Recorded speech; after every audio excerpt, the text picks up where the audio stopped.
ಈಗ ನೋಡಿ ಇದು ಎಷ್ಟು ಕ್ರಿಸ್ಪಿಯಾಗಿ ಉಂಡೆ ಕಟ್ಕೊಂಡು ರೆಡಿ ಮಾಡಿ ಇಟ್ಕೊಂಡಿದ್ದೀನಿ. ಈಗ ಇದನ್ನ ನಾವು ಎಲ್ಲ ತೆಳ್ಳಗೆ ತಟ್ಬಿಟ್ಟು ಮಧ್ಯ ಒಂದು ಹೋಲ್ ಮಾಡ್ಕೊಂಡು ಮತ್ತೆ ಇದನ್ನು ಸಮೇತ ಎಣ್ಣೆಗೆ ಹಾಕೊಳ್ಳಿ. ಈ ತರ ನಿಧಾನಕ್ಕೆ ಹಾಕೊಳ್ಳಿ. ಇದು ಮೊಸರು ಹಾಕಿರೋದ್ರಿಂದ ಸ್ವಲ್ಪ ಜಾಸ್ತಿ ನೀವು ಫ್ರೈ ಮಾಡ್ಕೋಬೇಡಿ. ಈಗ ನೋಡಿ ನಿಮ್ಗೆ ಇನ್ನೊಂದು ತೆಗೆದು ತೋರಿಸ್ತಾ ಇದ್ದೀನಿ. ಇದು ಒಳ್ಳೆ ಕಲರ್, ತಿಂತಾ ಇದ್ರೆ ತುಂಬಾನೇ ಚೆನ್ನಾಗಿರುತ್ತೆ. ನಮಸ್ಕಾರ, ಸಾಕಿ ಕುಕಿಂಗ್ ಫೈಲ್ಸ್ಗೆ ಸ್ವಾಗತ. ನಾನು ಸೌಮ್ಯ. ಬನ್ನಿ ಇವತ್ತಿನ ಅಡಿಗೆ ಶುರು ಮಾಡೋಣ.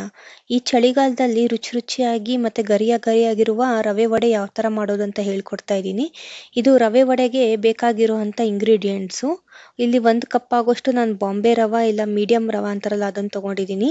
ಕಾಯಿ ತುರಿ, ಮೊಸರು, ಅಡಿಗೆ ಸೋಡಾ, ಶುಂಠಿ, ಕರಿಬೇವು, ಹಸಿಮೆಣಸಿನ್ಕಾಯಿ, ಶೇಂಗಾ ಪುಡಿ, ಉಪ್ಪು, ಕಾಯಿ ಚೂರು ಮತ್ತೆ ಎಣ್ಣೆ, ಇದಿಷ್ಟು ತಗೊಂಡಿದ್ದೀನಿ. ಇವಾಗ ನಾನು ಒಂದು ಬಾಣಲೆಗೆ 1 ಕಪ್ ಆಗೋಷ್ಟು ಮೀಡಿಯಂ ರವಾ ಇಲ್ಲ ಬಾಂಬೆ ರವಾ ಅಂತಾರಲ್ಲ ಅದನ್ನು ಹಾಕೊಂಡಿದ್ದೀನಿ. ಇವಾಗ ಇದಕ್ಕೆ ನಾನು 2 ಸ್ಪೂನ್ ಆಗೋಷ್ಟು ಕರಿಬೇವಿನ ಸೊಪ್ಪನ್ನ ಹೆಚ್ಚಿ ಹಾಕೊಂಡಿದ್ದೀನಿ. ಇವಾಗ ಇದಕ್ಕೆ ನಾನು ಪುಡಿ ಮಾಡಿಟ್ಕೊಂಡಿರೋ ಶೇಂಗಾ ಪೌಡರ್ ಹಾಕ್ತಾ ಇದ್ದೀನಿ. ಈಗ 2ರಿಂದ 3 ಸ್ಪೂನ್ ಆಗೋಷ್ಟು ಕಾಯಿನ ನಾನು ಪೀಸಸ್ ಮಾಡ್ಕೊಂಡಿದ್ದೆ, ಅದನ್ನು ಹಾಕಿದ್ದೀನಿ. ಈಗ ನಾನು 1 ಇಂಚ್ ಆಗೋಷ್ಟು ಶುಂಠಿ ತುರಿದಿಟ್ಕೊಂಡಿದ್ದೆ, ಅದನ್ನು ಸಮೇತ ಇದಕ್ಕೆ ಸೇರಿಸ್ಕೊಂಡಿದ್ದೀನಿ. ಖಾರಕ್ಕೆ ತಕ್ಕಷ್ಟು ಹಸಿಮೆಣಸಿನ್ಕಾಯಿ ಹಾಕ್ಕೊಂಡಿದ್ದೀನಿ. ಇದಕ್ಕೆ ನಿಮಗೆ ಖಾರ ಎಷ್ಟು ಬೇಕೋ ಅಷ್ಟು ನೋಡಿ ನೀವು ಅಡ್ಜಸ್ಟ್ ಮಾಡ್ಕೊಂಡು ಹಾಕ್ಕೊಳ್ಳಿ. ಮತ್ತೆ 1/4 ಕಪ್ ಆಗೋಷ್ಟು ಕಾಯಿ ತುರಿನ ಇದಕ್ಕೆ ಸೇರಿಸ್ಕೊಂಡಿದ್ದೀನಿ ನಾನು. ಈಗ ರುಚಿಗೆ ತಕ್ಕಷ್ಟು ಉಪ್ಪು, ನಿಮಗೆ ಎಷ್ಟು ಬೇಕೋ ನೋಡ್ಕೊಂಡ್ಬಿಟ್ಟು ಉಪ್ಪು ಹಾಕ್ಕೊಳ್ಳಿ ಇದಕ್ಕೆ. ಈಗ ಸ್ವಲ್ಪ ಇದು ಕಾಯಿಸಿರೋ ಎಣ್ಣೆ ಅಲ್ಲ, ಹಸಿ ಎಣ್ಣೆ, ಅದೇ ಥರನೇ ನಾನು 2ರಿಂದ 3 ಸ್ಪೂನ್ ಆಗೋಷ್ಟು ಎಣ್ಣೆ ಹಾಕ್ಕೊತಾ ಇದ್ದೀನಿ. ಇದನ್ನೆಲ್ಲ ಇವಾಗ ನಾವು ಚೆನ್ನಾಗಿ ಬೆರೆಸ್ಬೇಕು. ಇದನ್ನ ಎಲ್ಲ ಪದಾರ್ಥಗಳನ್ನೂ ರವೆ ಜೊತೆಗೆ ಹೊಂದಿಸ್ಬೇಕು ಚೆನ್ನಾಗಿ. ಇದಕ್ಕೆ ನಾವು ಈರುಳ್ಳಿ ಮತ್ತೆ ಬೆಳ್ಳುಳ್ಳಿನ ಉಪಯೋಗಿಸ್ತಾ ಇಲ್ಲ. ಇದೊಂದು ಚೆನ್ನಾಗಿರುತ್ತೆ, ತುಂಬಾ ಗರ್ಗರಿಯಾಗಿ ಬರುತ್ತೆ. ಚಳಿಗಾಲದಲ್ಲಂತೂ ಇದು ಒಳ್ಳೆ ರೆಸಿಪಿ. ಇದು ಟೀ ಕಾಫಿ ಜೊತೆಗೆ ಮಾಡ್ಕೊಂಡು ಊಟ ಮಾಡೋದಕ್ಕೆ ತುಂಬಾನೇ ಚೆನ್ನಾಗಿರುತ್ತೆ. ಈಗ ನೋಡಿ ನಾನು ಇದನ್ನೆಲ್ಲ ಒಂದ್ಸತಿ ಮಿಕ್ಸ್ ಮಾಡ್ಕೊಂಡಿದ್ದೀನಿ ಚೆನ್ನಾಗಿ. ಈಗ ಇಲ್ಲಿ 1 ಕಪ್ ಆಗೋಷ್ಟು ನಾನು ಮೊಸರು ತಗೊಂಡಿದ್ದೆ. ಇವಾಗ ಒಂದೇ ಸತಿಗೆ ಹಾಕೋಣಕ್ಕೆ ಹೋಗ್ಬೇಡಿ, ಒಂದು ಅರ್ಧ ಕಪ್ ಆಗೋಷ್ಟು ಮೊಸರು ಹಾಕೊಳ್ಳಿ ಮೊದಲಿಗೆ. ಇದನ್ನೆಲ್ಲ ಇವಾಗ ಚೆನ್ನಾಗಿ ನಾವು ಕಲ್ಸ್ಕೋಬೇಕಾಗತ್ತೆ. ಇದನ್ನ ಸ್ವಲ್ಪನೇ ಹಾಕೊಂಡ್ಬಿಟ್ಟು ನೀವು ಒಂದೇ ಸತಿಗೆ ಹಾಕ್ಬಿಟ್ರೆ ರವೆ ತುಂಬಾ ಮೆತ್ತಗಾಗ್ಬಿಡತ್ತೆ. ಈಗ ನೋಡಿ ನಾನು ಎಲ್ಲ ಪದಾರ್ಥಗಳನ್ನೂ ಮೊಸರು ಜೊತೆಗೆ ಚೆನ್ನಾಗಿ ಹೊಂದಿಸ್ಕೊತಾ ಇದ್ದೀನಿ.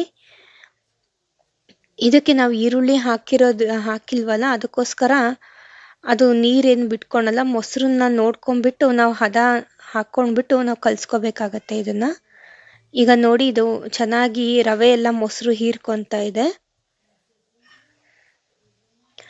ಈ ತರನೇ ನೀವು ಉಂಡೆ ಬರೋ ಕನ್ಸಿಸ್ಟೆನ್ಸಿ ಬರೋ ತನಕ ಇದನ್ನ ಚೆನ್ನಾಗಿ ಇದನ್ನ ಬೆರೆಸ್ಕೋಬೇಕಾಗತ್ತೆ.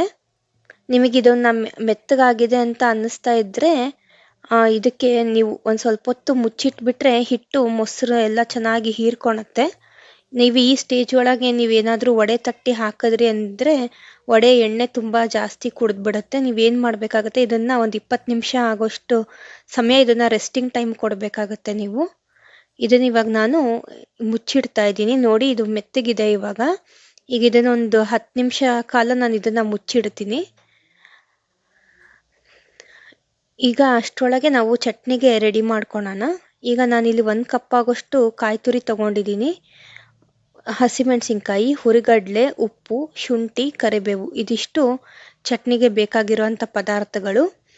ಇದಕ್ಕೆ ಸ್ವಲ್ಪ ನಾವು ಗಟ್ಟಿ ಚಟ್ನಿ ಮಾಡ್ಕೊಂಡ್ರೆ ಚೆನ್ನಾಗಿರುತ್ತೆ. ಈಗ ನಾನು ಮಿಕ್ಸಿ ಜಾರಿಗೆ ಕಾಯಿ ತುರಿ, ಇದು ಪುಟಾಣಿ, ಶುಂಠಿ, ಸ್ವಲ್ಪ ಕರಿಬೇವು, ರುಚಿಗೆ ತಕ್ಕಷ್ಟು ಉಪ್ಪು, ಹಸಿಮೆಣಸಿನ್ಕಾಯಿ, ನೀವು ಖಾರಕ್ಕೆ ನೋಡ್ಕೊಂಡ್ಬಿಟ್ಟು ಎಷ್ಟು ಹಸಿಮೆಣಸಿನ್ಕಾಯಿ ಬೇಕೋ ಹಾಕ್ಕೊಳ್ಳಿ.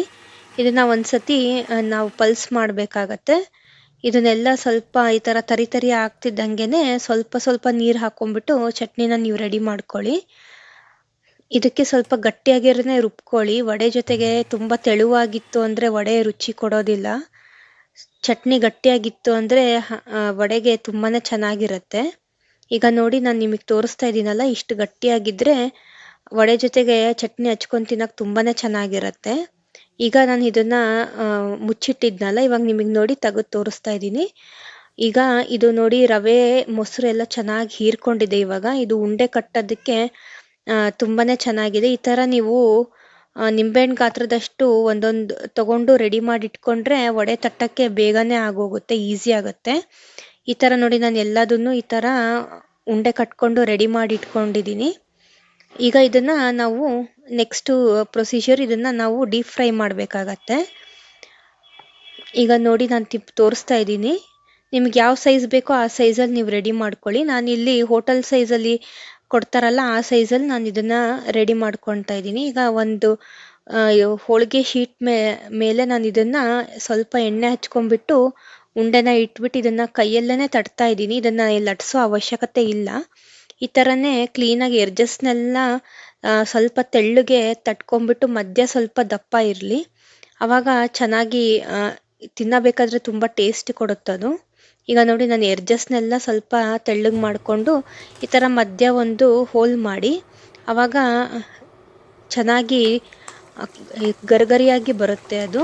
ಈಗ ನೋಡಿ ನಾನು ಎಣ್ಣೆ ಕಾಯಕ್ಕೆ ಇಟ್ಕೊಂಡಿದ್ದೆ. ಇವಾಗ ಇದನ್ನು ನಾನು ಇವಾಗ ಡೀಪ್ ಫ್ರೈ ಮಾಡ್ಕೊತೀನಿ. ಇದು ಹೊಂಬಣ್ಣ ಬರೋ ತನಕ ಇದನ್ನು ಲೋ ಫ್ಲೇಮಲ್ಲೇ ನಾವು ಫ್ರೈ ಮಾಡಬೇಕಾಗತ್ತೆ. ಈಗ ನೋಡಿ ನಾವು ಫಸ್ಟು ವಡೆ ಹಾಕಿದಾಗ ಈ ಥರ ದೊಡ್ಡ ದೊಡ್ಡ ಗುಳ್ಳೆ ಬರ್ತಾ ಇದೆ ಅಲ್ಲ, ಇದು ಸ್ವಲ್ಪ ಕಡಿಮೆ ಆಗಬೇಕು. ಆ ಕಡಿಮೆ ಆದಾಗ ಅದನ್ನು ತೆಗಿಬೇಕಾಗತ್ತೆ ನಾವು. ಈಗ ಇದನ್ನು ನಾವು ಹಾಕಿದ ತಕ್ಷಣವೇ ಇದನ್ನು ನಾವು ಏನು ಮುಟ್ಟಕ್ಕೆ ಹೋಗಬಾರ್ದು. ಅದಾಗಿ ಅದು ಬೆಂದ ಮೇಲೆ ಅದನ್ನು ಮೇಲ್ಗಡೆ ತೇಲ್ ಬರುತ್ತದು ನೋಡಿ. ಇವಾಗ ನಿಮಗೆ ಗೊತ್ತಾಗ್ತಾ ಇರ್ಬೋದು, ಈಗ ಅದು ತೇಲ್ತಾ ಇದೆ. ಇವಾಗ ನಾನು ಅದನ್ನು ತಿರುವು ಹಾಕೋಣಕ್ಕೆ ಇದು ಮಾಡ್ತೀನಿ. ಅದೊಂದು ಸ್ವಲ್ಪ ಗೋಲ್ಡನ್ ಕಲರ್ ಬ್ರೌನ್ ಬರಲಿ ಅಷ್ಟರೊಳಗೆ ನಾನು ಇನ್ನೊಂದು ರೆಡಿ ಮಾಡ್ಕೊತಾ ಇದ್ದೀನಿ. ಎಡ್ಜಸ್ನೆಲ್ಲ ತೆಳ್ಳಗೆ ತಟ್ಬಿಟ್ಟು ಮಧ್ಯ ಒಂದು ಹೋಲ್ ಮಾಡಿಕೊಂಡು ಮತ್ತು ಇದನ್ನು ಸಮೇತ ಎಣ್ಣೆಗೆ ಹಾಕ್ಕೊಳ್ಳಿ. ಈ ಥರ ನಿಧಾನಕ್ಕೆ ಹಾಕ್ಕೊಳ್ಳಿ. ಇದು ಮೊಸರು ಹಾಕಿರೋದ್ರಿಂದ ಸ್ವಲ್ಪ ಸಿಡಿಯುತ್ತೆ, ಹುಷಾರಾಗಿ ಹಾಕೋಬೇಕಾಗತ್ತೆ ನಾವು ಇದನ್ನು. ನೋಡಿ ಇವಾಗ ಇದು ಲೈಟಾಗಿ ಗೋಲ್ಡನ್ ಕಲರ್ ಬರ್ತಾ ಇದೆ. ಈ ಟೈಮಲ್ಲಿ ನಾವು ಅದನ್ನು ಫ್ಲಿಪ್ ಮಾಡಬೇಕಾಗತ್ತೆ. ಈಗ ನೋಡಿ ಒಳ್ಳೆ ಕಲರ್ ಬಂದಿದೆ. ಇವಾಗ ಇದನ್ನು ಲೋ ಫ್ಲೇಮಲ್ಲೇ ಮೀಡಿಯಮ್ ಫ್ಲೇಮಲ್ಲೇ ಇಟ್ಕೊಂಡ್ಬಿಟ್ಟು ನೀವು ಫ್ರೈ ಮಾಡ್ಕೋಬೇಕಾಗತ್ತೆ. ನೀವು ಹೈ ಫ್ಲೇಮಲ್ಲಿ ಇಟ್ಕೊಂಡ್ರೆ ಇದು ಒಳಗಡೆ ಎಲ್ಲ ಚೆನ್ನಾಗಿ ಬೆಂದಿರೋದಿಲ್ಲ. ನಾವು ರವೆ ಹಾಕಿರೋದ್ರಿಂದ ಇದು ತುಂಬ ಕ್ರಿಸ್ಪಿಯಾಗಿ ಬರುತ್ತೆ. ಮೊಸರು ಹಾಕಿರೋದ್ರಿಂದ ಸ್ವಲ್ಪ ಮೃದುವಾಗಿಯೂ ಇರುತ್ತೆ ಇದು. ನೀವು ಇದನ್ನು ಮಾಡಿಟ್ಕೋಬೋದು. ಮಾಡಿಟ್ಕೊಂಡು ಅನ್ನ ರಸಮ್ ಜೊತೆಗೆ ಆಗಲಿ, ಟೀ ಟೈಮಿಗಾಗಲಿ, ಇಲ್ಲ ಅನ್ನ ಸಾಂಬಾರಿಗಾದ್ರೂ ಇದು ಒಳ್ಳೆ ಕಾಂಬಿನೇಷನ್ ಆಗುತ್ತೆ. ಈಗ ನೋಡಿ ಇದು ಹೊಂಬಣ್ಣ ಬಂದಿದೆ. ಈಗ ನಾನು ನಿಮ್ಮ ಎಲ್ಲದನ್ನು ಈ ಥರ ತಿರುವು ಹಾಕಿ ಬೇಯಿಸ್ತಾ ಇದ್ದೀನಿ. ಈಗ ನೋಡಿ ಸ್ವಲ್ಪ ಎಣ್ಣೆ ಅದು ಗುಳ್ಳೆ ಎಲ್ಲ ಕಡಿಮೆ ಆಗ್ತಾ ಇದೆ. ಈ ಟೈಮಲ್ಲಿ ನಾವು ಈ ಥರ ಸುತ್ತಿಸ್ಬಿಟ್ಟು ನಾವು ಇದನ್ನು ಕರ್ಕೋಬೇಕಾಗತ್ತೆ. ಈಗ ನೋಡಿ ನಾನು ನಿಮಗೆ ಇದನ್ನು ತೋರಿಸ್ತಾ ಇದ್ದೀನಿ. ಇದು ಒಳ್ಳೆ ಕಲರ್ ಬಂದಿದೆ. ಇವಾಗ ಇದು ನಾನು ಮೊದಲಿಗೆ ಹಾಕಿದ್ನಲ್ಲ, ಅದು ಇಷ್ಟು ಒಳ್ಳೆ ಕಲರ್ ಬಂದಿದೆ. ಇಷ್ಟು ಕಲರಿಗೆ ನೀವು ತಕ್ಕೊಂಡ್ರೆ ಸಾಕು. ಇದಕ್ಕಿಂತ ಜಾಸ್ತಿ ನೀವು ಕರ್ಕೊಂಡ್ರೆ ಅದು ಕಪ್ಪಾಗುತ್ತೆ ಮತ್ತು ರುಚಿಯಲ್ಲೂ ಇದು ಅಷ್ಟೊಂದು ಚೆನ್ನಾಗಿ ಬರೋದಿಲ್ಲ. ಜಾಸ್ತಿ ನೀವು ಫ್ರೈ ಮಾಡ್ಕೋಬೇಡಿ. ಈಗ ನೋಡಿ ನಿಮ್ಗೆ ಇನ್ನೊಂದು ತೆಗೆದು ತೋರಿಸ್ತಾ ಇದ್ದೀನಿ. ಇದು ಒಳ್ಳೆ ಕಲರ್ ಬಂದಿದೆ ಇವಾಗ. ಈಗ ಇದನ್ನು ನಾನು ಸರ್ವ್ ಮಾಡ್ತಾ ಇದ್ದೀನಿ ನೋಡಿ. ಈ ವಿಡಿಯೋ ನಿಮಗೆ ಇಷ್ಟ ಆಯಿತು ಅಂತ ಅಂದರೆ ನಮ್ಮ ಚಾನಲ್ನ ಸಬ್ಸ್ಕ್ರೈಬ್ ಮಾಡ್ಕೊಳ್ಳಿ, ಶೇರ್ ಮಾಡಿ. ಈ ವಿಡಿಯೋನ ನೀವು ಒಂದು ಸತಿ ಮನೇಲಿ ಈ ರೆಸಿಪಿನ ಟ್ರೈ ಮಾಡಿಬಿಟ್ಟು ಹೇಗಿದೆ ಅಂತ ಕಮೆಂಟಲ್ಲಿ ನನಗೆ ಒಂದು ಕಮೆಂಟ್ ಮಾಡಿ.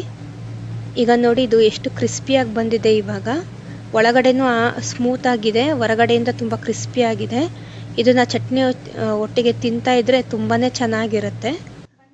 ನೀವು ಮೊದಲೇ ಸತಿ ನಮ್ಮ ಚಾನಲ್ನ ನೋಡ್ತಾ ಇದ್ದರೆ ಸಬ್ಸ್ಕ್ರೈಬ್ ಮಾಡ್ಕೊಳ್ಳಿ.